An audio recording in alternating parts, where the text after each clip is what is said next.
আমাদের এই যে কন্টিনজেন্ট ডেভেলপমেন্ট হওয়ার পর থেকে আমরা এখন পর্যন্ত মানে সেরকম কোনো গোলযোগ বা সে ধরনের কোনো কি বলে আশঙ্কা বা সে ধরনের কোনো জলদস্যুদের এখানে বিচরণ দেখিনি। তারপরে আমরা এটাকে রুল আউট করছি না সম্পূর্ণভাবে। আমরা জানি যেহেতু এটা আইল্যান্ড, এখানে যে কোনো মুহূর্তে যে কোনোভাবেই জলদস্যুরা হয়তো বা যার জলদস্যু না হলেও যারা আপনারা মনে করেন যে কি বলে ক্রিমিনালস, তারা হয়তো এই পরিস্থিতিকে মানে কি বলে দুর্যোগপূর্ণ বা কি পুরো পরিস্থিতিকে নষ্ট করার চেষ্টা করতে পারে।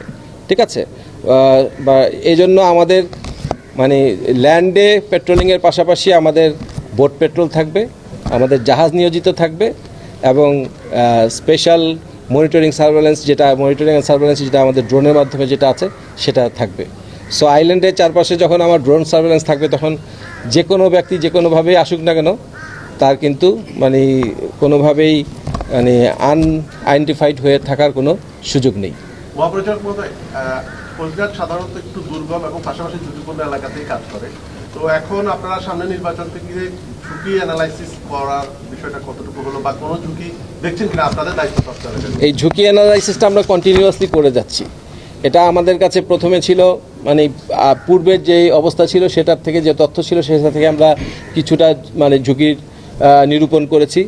তারপরে আমরা এখানে আসার পর থেকে কন্টিনিউয়াসলি আমাদের যে পেট্রোলিং হচ্ছে বা বিভিন্ন গোয়েন্দা সংস্থাদের তথ্য আছে সের মাধ্যমে আমরা ঝুঁকি নির্ধারণ করছি এবং এখানে যারা স্থানীয় প্রশাসন আছে এবং অন্যান্য বাহিনী আছে যেমন পুলিশ আনসার যারা আছে তাদের মাধ্যমে আমরা এই ঝুঁকির যেই তথ্যগুলো আছে সেটা আমরা আহরণ করে আমরা কন্টিনিউয়াসলি এই অ্যানালাইসিসটা করে যাচ্ছি। যেমন আমরা অনেক বড় সংখ্যায় ঝুঁকিপূর্ণ কেন্দ্র নিয়ে আসছিলাম, কিন্তু আমরা দেখেছি যে এখানে আস্তে আস্তে ঝুঁকিপূর্ণ কেন্দ্রের সংখ্যা কমে যাচ্ছে।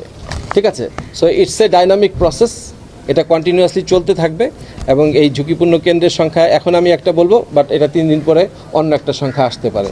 ঠিক আছে, সো আমাদের এই অ্যানালাইসিস প্রসেসটা ইজ অন এবং এটার উপর বেস করেই আমাদের অ্যাকচুয়াল ডেভেলপমেন্টটা যেদিন ইলেকশন হয় সেদিন হবে এবং সেইভাবেই আমরা কোথায় আমাদের বেশি শক্তি প্রয়োগ করতে হবে সেইভাবে আমাদের লোকজন থাকবে এবং কোথায় শক্তি কম প্রয়োগ করতে হবে সেইভাবে আমাদের লোকজন আমরা ডিটেল করবো আর কি।